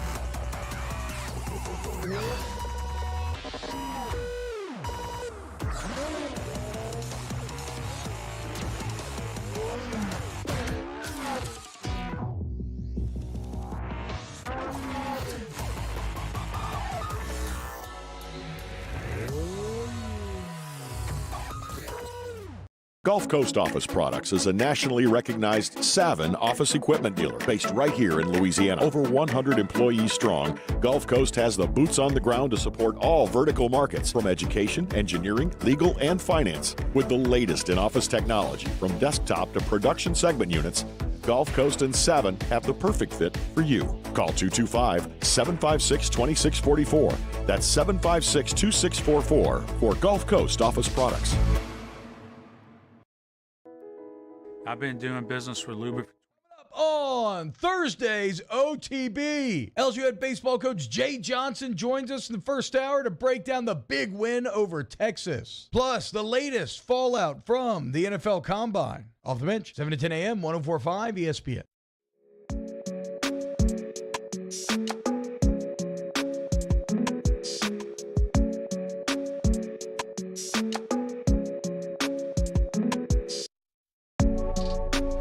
You're listening to Hunt Palmer on 104.5 ESPN Baton Rouge.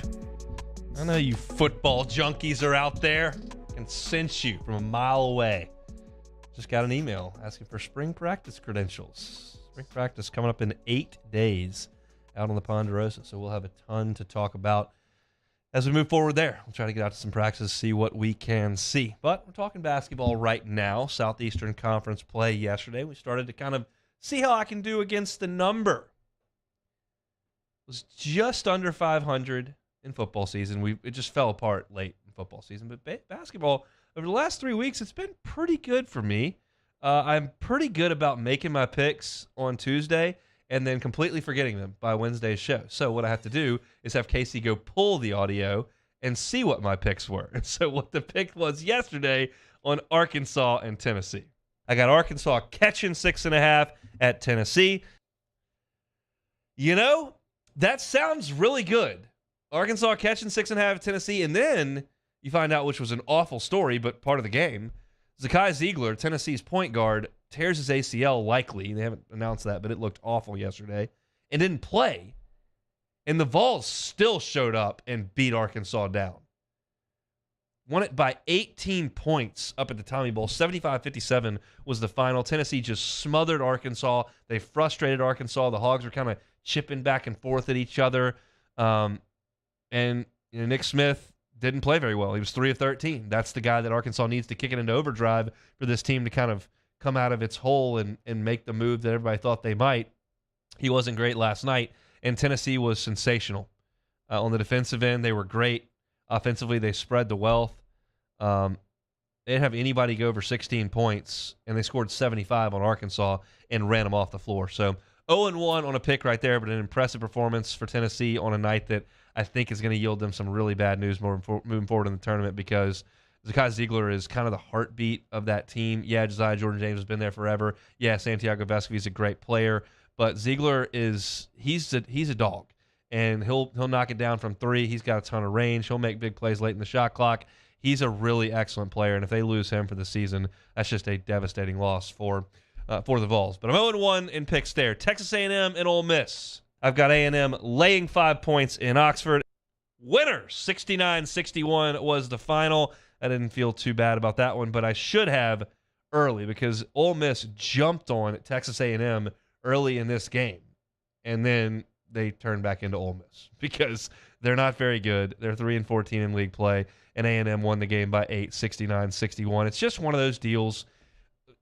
Texas A&M's really old, and they've kind of seen it all right now, and so they don't flinch. They don't flinch in tight games. They make good plays. They don't flinch when they get down early because they've got time, and they made it through a rough patch early in that game, took control by halftime, and then coasted to a win late. Matt Morrell was great for Ole Miss. He's really all they've got unless they're playing LSU. He had 26 points in the game, but just not enough for Ole Miss, who will be in the coaching market very, very soon.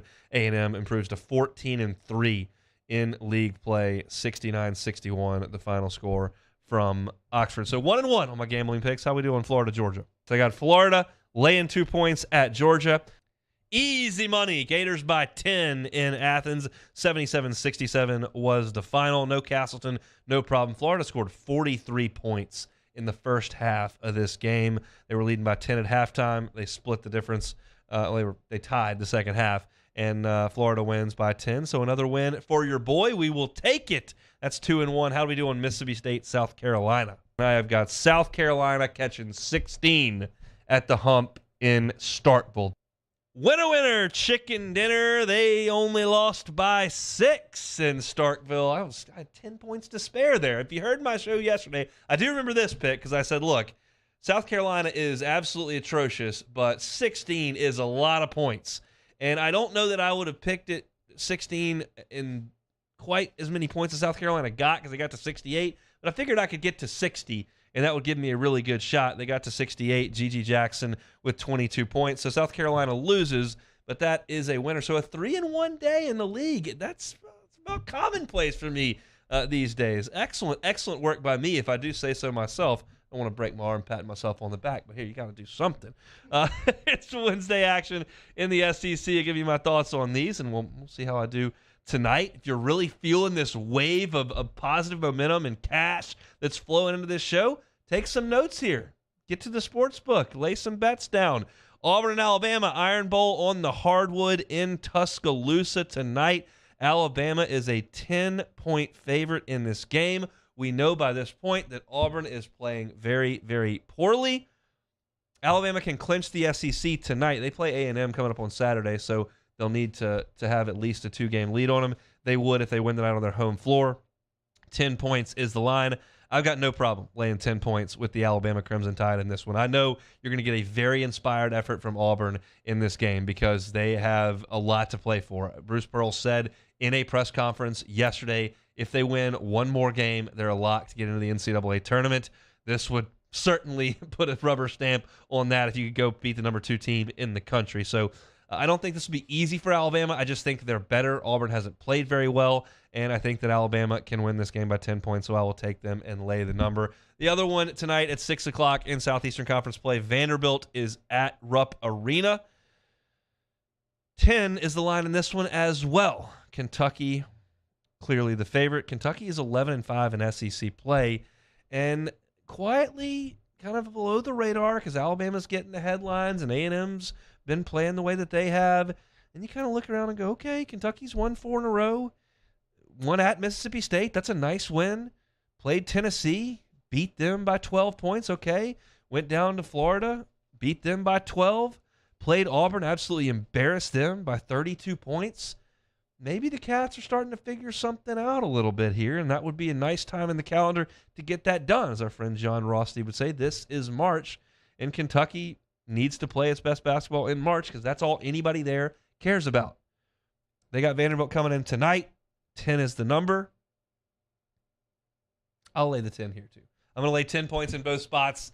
It's not the most comfortable thing I've ever done in the world. I'd rather kind of take some points on like I did with South Carolina last night, catching 16, but this is just not enough. I've got the better teams, but I do have to lay a heavy number. I'm going to do that. I think Kentucky will beat Vanderbilt by more than 10 points. I think Vanderbilt got a gut punch when they lost here in Baton Rouge. That's one that's gonna leave a tough taste in their mouth. They did get a win over Florida in Nashville over the weekend. I don't think Florida's great, and Kentucky is certainly a step up from that, and it's in Rupp. So give me the Cats to cover the 10 points. All right, that's all your basketball for today. Got to dive back in on the baseball side of things. Love our conversations with Chris Demu, he of the 60 Feet 6 Inches LSU Baseball podcast, doing a great job with that. He was locked in last night as LSU played Texas over in Austin. Get his thoughts on some pitching, where LSU stands there, and then offensively as well. What did he see from the Tigers last night with the strikeout spot, the big swing from Gavin Dugas? So come back with us. We visit with former Tiger national champion Chris Demu on the Hunt Palmer Show. This is Hunt Palmer. In times of need, get a full list of phone numbers, websites, and other important emergency information on the Demco Stormwatch page at 1045ESPN.com. There it is, the extra mile, on the border of expected and extraordinary, for those willing to go further, like vans customized for work or play, with safety and tech to keep you connected. Supported by a 5-star sales, service, and finance team. And backed by the 1-star you know. So go the extra mile. It's never crowded, because so few have what it takes to go there. Mercedes-Benz Vans. At Auctioner, we know healing is a team sport. That's why we've partnered with world-renowned orthopedic surgeon Dr. James Andrews to create the Auctioner Andrews Orthopedics and Sports Medicine Institute. Whether you're a professional athlete or a weekend warrior, our team of specialists are dedicated to getting you back in the game. So whatever your reasons are for reaching your personal best, we've only got one. You. Auctioner Andrews Institute. Long live you. I had to leave my parents. I had to move schools. I don't know anyone here. Everything keeps changing. Why is this happening to me? I'm sure glad you're here. Change a child's story. There's a child in foster care waiting for a volunteer like you.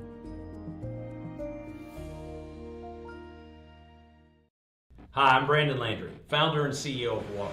Hi, my name is Dr. Craig Green. This is Ryan Terrio with HUDCORoofing.com. Hey, it's Matt Moscona. No matter how big your commercial roofing job, HUDCO can help. My patients come to me because they trust that I can get the job done at a high level. Ryan Terrio and Richard Tilley have the same level of trust when it comes to roofing. If you have a roofing issue, call HUDCO Roofing. Give us a call, 364-1007, and we'll come to your house and give you a free inspection. Louisiana. It's a place defined by culture, by pride, by passion, by people who do more than love this place. They celebrate it, elevate it, champion it. They are the individuals who embody what makes Louisiana great. The companies that make Louisiana a better place to work and live. The nonprofits leading transformational change in our communities. Champions of Louisiana are all around us, and LWCC is proud to celebrate them because we've always been Louisiana loyal, supporting the workers, the innovators, the change agents of this great place we call home. Who are the champions around you? Together, we can share their stories. Together, we can help our home state thrive. Together, we are Louisiana loyal. Always.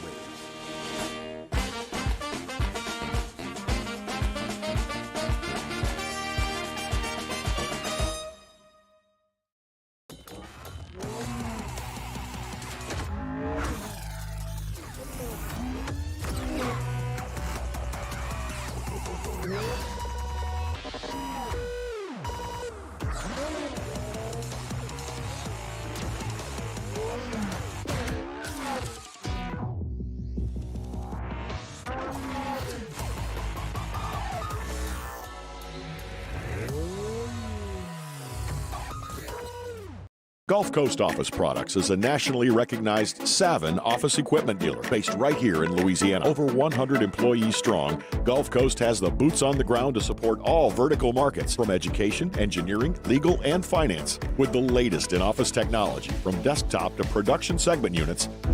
Matt Moscona inviting you to join us for Wednesday's Hump Day AFR, presented by Pluckers. We'll recap LSU Texas in baseball, Preview Pels at Blazers and senior night for LSU men's hoops. Join us 3 to 6, 104.5 ESPN Baton Rouge.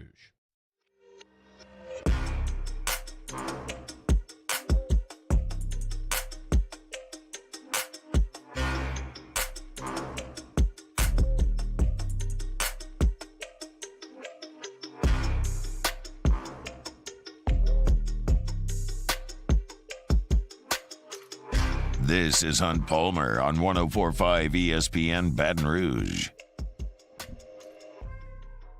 Back here on a Wednesday edition, Hunt Palmer Show, Wednesday, 2:30. That means it's time for former Tiger left-hander Chris Demu, he of the 60 Feet 6 Inches LSU Baseball podcast, and our guest every Wednesday on the Jim's Firearms Hotline. Chris, how are you? Doing good, Hunt. How you doing, man? Doing very well. Before we talk about last night, which was an awesome college baseball game, let's get your thoughts on the weekend that was over in Round Rock. What was the biggest theme that you saw over the Tigers weekend? When this lineup clicks, they're really fun to watch, as we saw on Sunday. Still some concerning things with regards to the hitters and the amount that they strike out and the frequency they strike out, and that carried over into last night. But faced some tough pitchers from Iowa. I think Iowa's better than I thought, but all in all, a good weekend, coming away with the championship and taking 2 out of 3. What do you make of the strikeouts? Big deal? It could be. I think, they're going to face some really good arms in the SEC. And I think, they've struck out 54 times, I believe, the last 4 games, so over double digits the last couple games. And they've seen some good arms as well, but it is a little concerning. I don't necessarily know all the philosophy over there, but it seems like sometimes guys don't adjust, don't cut down their swing, maybe don't react to the shift or a 2-strike approach. And maybe that's the plan, not to change anything. But, it was a little concerning last night, and I thought it may end up costing us a game, but Dugas delivered. I want to talk to you because you're a guy that pitched in the late 90s, which isn't that long ago. But I look at the screen last night, and I've got a Texas midweek starter that's throwing 97, 98 miles an hour with a 90-mile-an-hour split finger. I'm watching Iowa throw 101 on Saturday, and I'm going, when did all this happen? And it feels like over the last 15 years, the arm talent and the skill level of these pitchers has gone up so much, and the mound's not moving back anymore. I mean, it just feels like to me like strikeouts are going to happen. Yeah, I think it's going to happen, but I think sometimes maybe the frequency or, like Tommy White gets a double last night, then they go strikeout. Yeah. So that's a little disappointing. But to your point, I think velocity, these kids, it's the old adage of bigger, stronger, faster, and it's true. And they have more weapons at their disposal in terms of analytics and, Rapsodo and TrackMan and weighted plates to where they can really maximize the efficiency of their motion. But I've talked to, Coach Bertman and some other people that I do think the guns aren't necessarily juiced. I think they catch balls right out of people's hands. Okay. So maybe back in our day, we would be throwing 2 or 3 miles an hour harder per the gun if we would have had the same miles per hour. But, everybody throws hard now. You see that in the big leagues too, right? I mean, everybody seems like coming out of a major league bullpen throws 100. And if you throw 95, people look down upon you. But LeBaron Johnson for Texas last night was awesome. His stuff was filthy, and it's just kind of commonplace in the SEC where everybody, it seems like they run out that throws 93 to 96 now. It's something to behold. As a pitcher, you got to like the way that LSU's played defense for the most part through 2 weeks.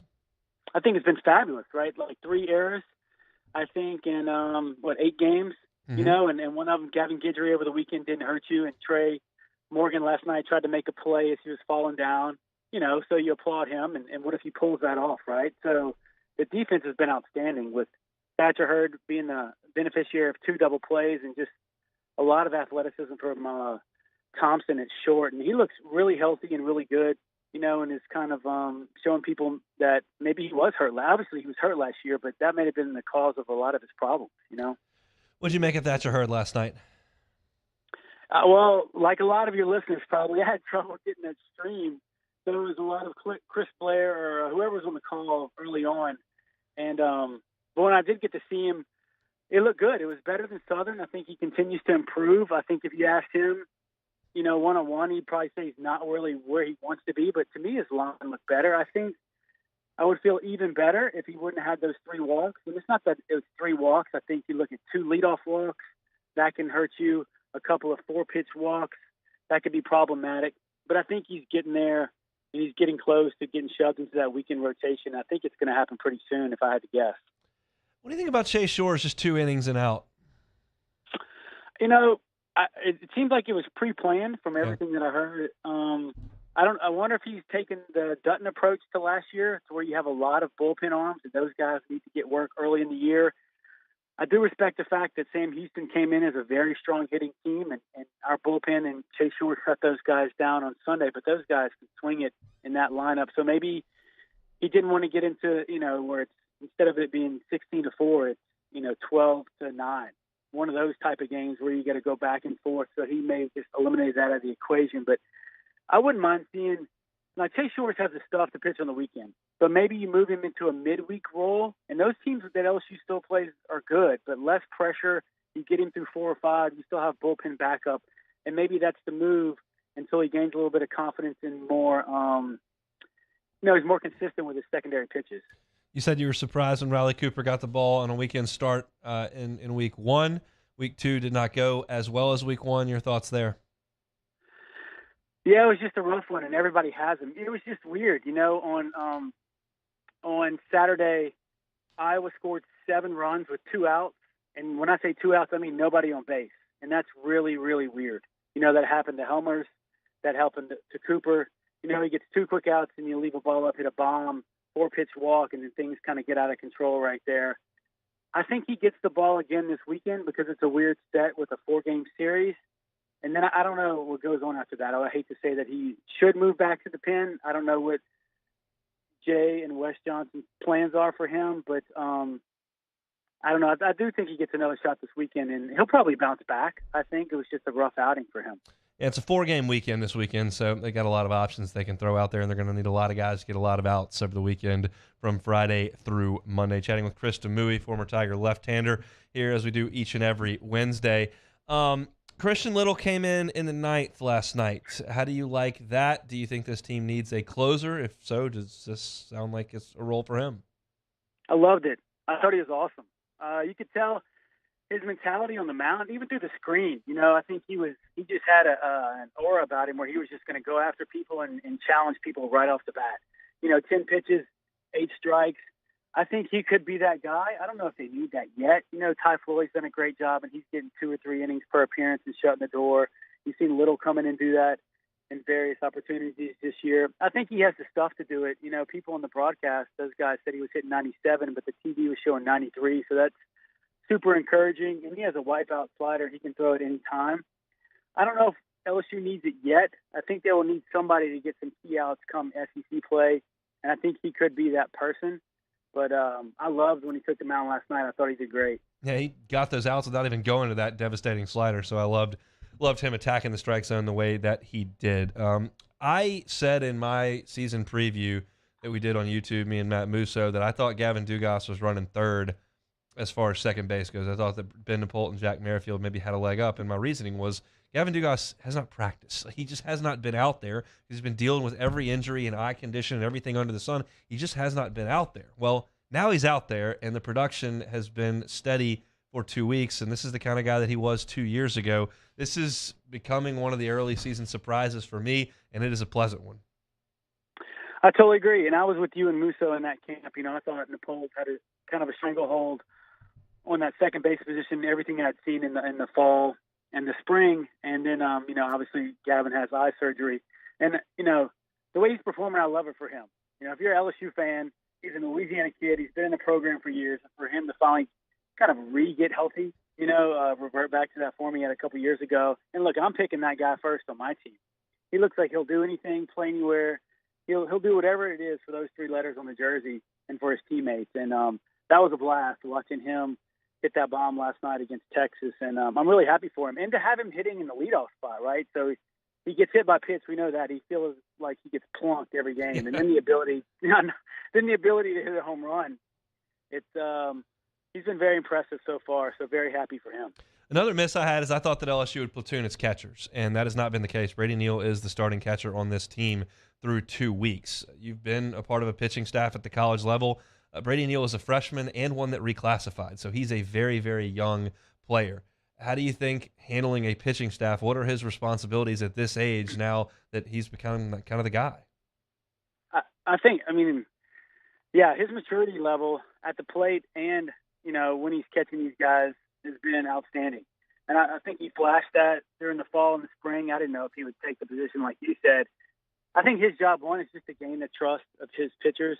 So when I was on the mound, I know they're going to receive the ball well, but for me, and I think the rest of our staff at LSU, when I was there, we needed to know that when we bounced the breaking ball, and we bounced a lot of them on purpose, or we threw our best one with a runner on third base, that I knew the guy behind the plate was going to do everything, give up chest, arms, limbs to keep that ball in front of them.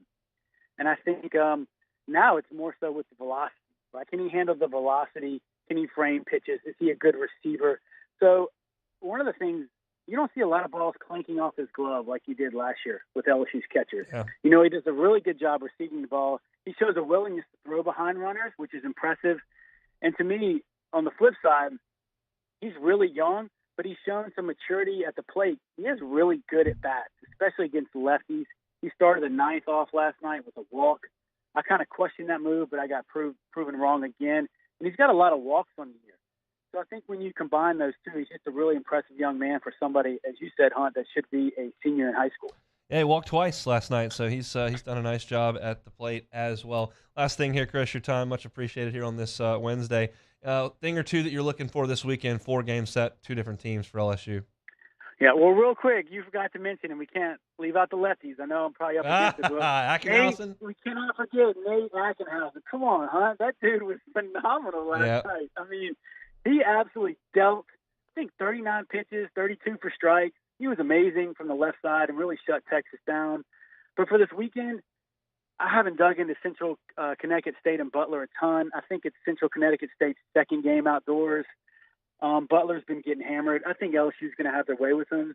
I think you're going to get a chance to see a lot of young guys or older guys who haven't gotten a lot of opportunity to hit and play. You're going to see that with Stevenson, Beloso, Merrifield, and some of the younger freshmen, Guidry, Fry. They'll get a lot of time. I think you're going to see some guys in the pen get pushed out some and maybe not tax some of those starters' arms as much. And then it'll be interesting to see who LSU starts on Monday. Does Hurd start again on Monday? You see Ty Floyd bump into that spot. So I'm going to be interested to see, what Jay Johnson and the crew decided to do with that game, since that is kind of an oddity. It is, and Wednesday you got Lamar coming in, and Will Davis's team is playing awesome right now. They've beaten Texas A&M, they beat Rice. They're playing great baseball at Lamar. So I'm curious if Jay maybe prioritizes that start one way or another. So a lot of things to dive into. I appreciate you. You hold me accountable getting the left-hander mentioned. Ackenhausen was brilliant last night. It's the 60 feet 6 inches LSU baseball pod. Former Tiger Chris Demu with us every Wednesday. Thank you, sir. I appreciate it, Hunt. Thanks. He is Chris Demu, and Ackenhausen was great. I didn't realize I missed that stat. I'm looking at the box score now. 32 of his 39 pitches were for strikes. That's pitching right there. And he was throwing the fastball into left-handers, throwing the breaking ball away. He was getting right-handers out. He was the whole package. And LSU's developing depth on that staff, and that's what you've got to have. I realize it sounds goofy to talk about this in what was February, now the first day of March, talk about how you would get through a regional or how you would get through an SEC tournament or Omaha more importantly. But staff depth is how you do it. If you run out of guys or you got to run guys back out on short rest that aren't ready to pitch, you're going to be sent home. And LSU needs to have kind of a full stable of guys that can go in there and get outs, and they're kind of showing that at this point. And the bats are going to be there, and the defense has been very good. I'm encouraged with what I've seen through 2 weeks. It's not been perfect. Never going to be perfect from a baseball perspective, but you're 7-1. Got a nice win there. You got an ace that's throwing the ball great. You got a deep lineup. You're playing great defense. Bullpen guys are making their waves. The competition level ratchets up dramatically in 2 weeks, and we'll see what LSU's made of when they go to College Station. And these next 2 weeks are the worst weeks of the year for college baseball. When you've got home series against no-name teams that you should beat soundly, and you're waiting for SEC play, those are the quote-unquote dog days of the baseball season. But we're about to get into it here in a couple of weeks. We'll see what LSU can do this weekend against Central Connecticut State and Butler, neither of which are dominant baseball programs, to say the very, very least. So thanks for Demui for jumping on as he does each and every Wednesday. We'll take a timeout, come back with Take It or Leave It, and we'll be done here on a Wednesday. Hunt Palmer Show. This is On Palmer. Our listeners fire up their opinions on the jimsfirearms.net hotline at 499-1045. Keep listening for your next chance to shoot us your thoughts with the jimsfirearms.net hotline on 1045 ESPN Baton Rouge.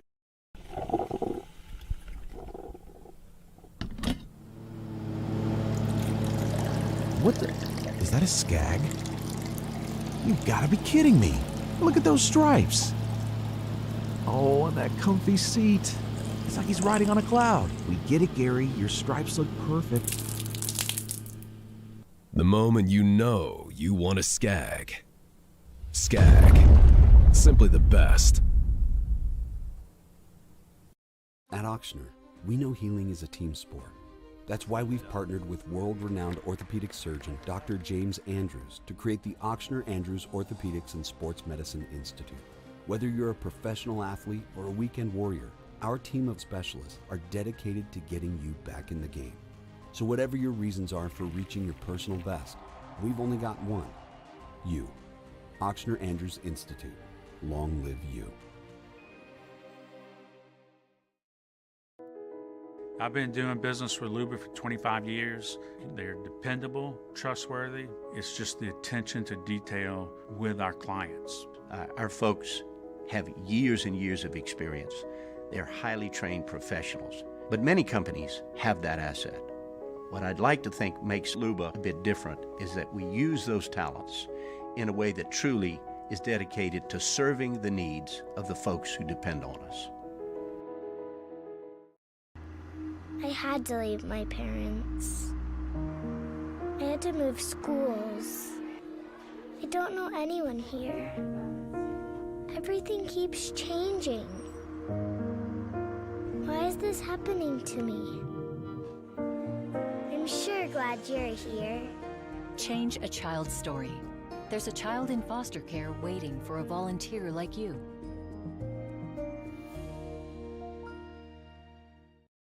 Hi, I'm Brandon Landry, founder and CEO of Walker. Hi, my name is Dr. Craig Green. This is Ryan Terrio with HUDCORoofing.com. Hey, it's Matt Moscona. No matter how big your commercial roofing job, HUDCO can help. My patients come to me because they trust that I can get the job done at a high level. Ryan Terrio and Richard Tilley have the same level of trust when it comes to roofing. If you have a roofing issue, call HUDCO Roofing. Give us a call, 364-1007, and we'll come to your house and give you a free inspection. Louisiana. It's a place defined by culture, by pride, by passion, by people who do more than love this place. They celebrate it, elevate it, champion it. They are the individuals who embody what makes Louisiana great. The companies that make Louisiana a better place to work and live.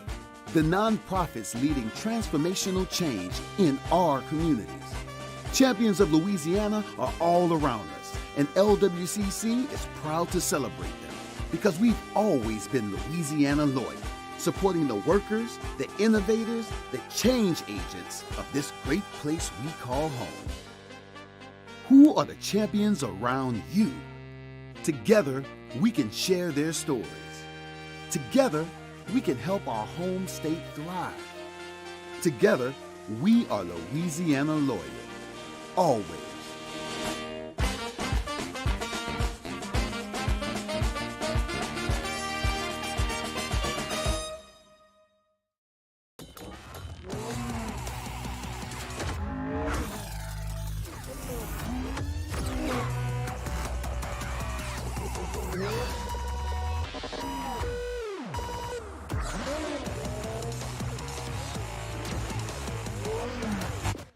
Me, Jimmy Ott, for the Wednesday edition of Game Time. Go see my boy Miguel at Modesto.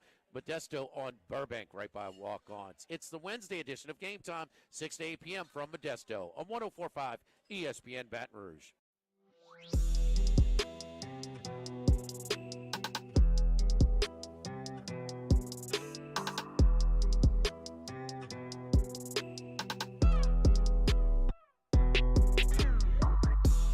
You're listening to Hunt Palmer on 104.5 ESPN Baton Rouge. Wrapping things up here on a Wednesday. Hope your work week is going well. We are on the back half of it now, working towards the weekend. One more article of business to take care of. It is take it or leave it. It is take it or leave it. All right, the PGA Tour has decided to limit the field of elevated events to 70 to 78 players and remove the cut next year. Take it or leave it. I'll take it begrudgingly. This is all a response to live. And the response the PGA Tour has determined is that we're going to have the best players in the world play together more often for more money, which is basically what live is doing. And that's one of the ways that they can say that they're improving the tour for the players is to make sure that sometimes you don't miss the cut and get nothing. And what I've always liked about golf is that it's truly a meritocracy. If you go to Q School and you play the best, you get your tour card. You go to the Korn Ferry Tour and you play the best, you get your tour card. You get your tour card and you get in and you play great and you make the cut, you get a check. If you play better than that and you get a top 10 or you win, you get a 2-year exemption. And you can't, it's not like free agency or the draft where your whereabouts and success and negotiations for contracts are with teams. You're just creating your career on merit. And so to remove the cut and allow guys to make some money, it changes the course of the way that golf was intended. Now, that's really good for the players, and it doesn't affect me, so I'll be fine with it. But I think allowing 140 guys into the tournament or allowing however many, and then having the cut is just the way that they've always done things. And so I'm not wild about it. I think it takes some opportunities away from some lower-level players to play in some of these events. But they're taking care of their stars. They're catering the league to the stars, which is what all the other leagues do, and it's in an effort to keep them around so they don't go to live. I understand that's the way things work, so I'm not wild about it, but I'll have to take it because that's the way things are going. Duke finished this regular season unbeaten at home, making John Shire the first ACC head coach ever to accomplish that in year one. Shire is the answer for the next 20 years at Duke. Take it or leave it. I'm going to leave it. I think Duke's got a really high standard, and he's going to have to reach that. And I'm not saying he can't, but I would bet against it slightly. I was betting against Hubert Davis in the same way because I didn't like either one of those hires for those blue blood, not to use a pun there, basketball programs that can basically hire almost anyone they want, and to just grab the guy who sat next to the legend seems a little lazy to me and probably a little short-sighted. And then North Carolina did what they did last year, but they're not great this year, and they may not make the tournament. Now, college basketball is just the transfer portal now, so one season doesn't really indicate much of what's going to happen the next year. You can see that from North Carolina going from the championship game to not making the tournament potentially this year. But I would bet against John Shire getting it. I think Duke needs to potentially, when this comes around again, whenever that may be, go hire an awesome proven coach because you can, because you're Duke. My thoughts. The Orioles and Pirates yesterday played a bottom of the ninth without any umpires. A glimpse into the future, take it or leave it. I'll leave it in this sense. The reason this happened, for those that missed this story, is one of the teams, I don't remember who it was, but I know the situation that happened. We'll just say the Pirates were the home team. Well, they were winning after 8.5 innings, so they obviously would not bat in the bottom of the ninth. Well, the Orioles wanted their pitcher to get some work, and the Pirates wanted their hitters to get some work because it's spring training. But the umps were like, well, we're off the clock because this game's over, so we're leaving. So they left, and the guys just stayed out there, and the catcher called balls and strikes, and they played the bottom half of the inning. I think it's hilarious, and I think you got to get work and get some guys out there you want to get a look at. That's fine, but the umpire's like, we're collecting our check for this game, and we're done because the home team's already winning. So I thought that was funny. Maybe a glimpse of the future with robo-umps, even though they didn't have them here. They didn't have umpires out there. I don't think we'll have exactly this scenario in the future, but maybe robo-umps. That'll make Matt Moscona very happy. All right, one last one. Last night, Nikola Jokic became the 6th player ever with 100 triple-doubles. Best player in the NBA, take it or leave it. Obviously holding those MVP awards. I'll leave it. Y'all know that I'm not a nightly NBA viewer. I've paid far more attention to it now than I did a year and a half ago when I wasn't doing this daily. But I still think, based on the way that he can take over a game and his unstoppable nature, I still think Giannis is a guy that I'm going to have to deal with, and I'm going to put him at the top of the food chain right this second. I'd have no problem if I had to start a team and you gave me Nikola Jokic. That'd be just fine with me. And I know a buddy that placed a nice little futures bet on him at a Christmas dinner last year on MVP and then ended up cashing. So shout out Mike Jones for hitting that bet. But I think that I would go with Giannis at this point, even though my opinion on that's probably not as educated as my discussion of LSU in Texas last night from Dish Falk Field. But we all are who we are. That's it for Take It or Leave It here on this Wednesday. All right, my pick for LSU basketball tonight, 8 o'clock in the PMAC, senior night. Tigers bringing some emotion. I'll be in the house, going to purchase a cold beer. What do I think is going to happen in the game? I think Missouri probably wins. But I'll be pulling for the Tigers in purple and gold. And hopefully they get it done here in their final home game of the 2022-23 season. That'll do it for us here on a Wednesday. Opened up the show talking LSU in Texas for the first 30 minutes of the show. We had our What If Wednesday. What if Jaden Hill doesn't go down in 2021? What if the Pels draft Ja Morant #1? What if Jarrett Lee plays in the national championship game in 2012? All those questions we answered at 1:30. Previewed Missouri at 2 o'clock. SEC Hoops gambling recap and preview of tonight at 2:15. If you missed it, catch it on demand, 1045ESPN.com, Apple Podcast, Spotify, YouTube, Google. It's all those places. You can find all our stuff on demand. Jimmy Ott's Game Time is going to come at you tonight from 6 to 8 p.m. Matt Moscona is about to drive you home on After Further Review. Hopefully see some of you at the PMAC tonight. We know we will see you same time, same place tomorrow, 1 to 3 every weekday. It's the Hunt Palmer Show on 1045 ESPN Baton Rouge.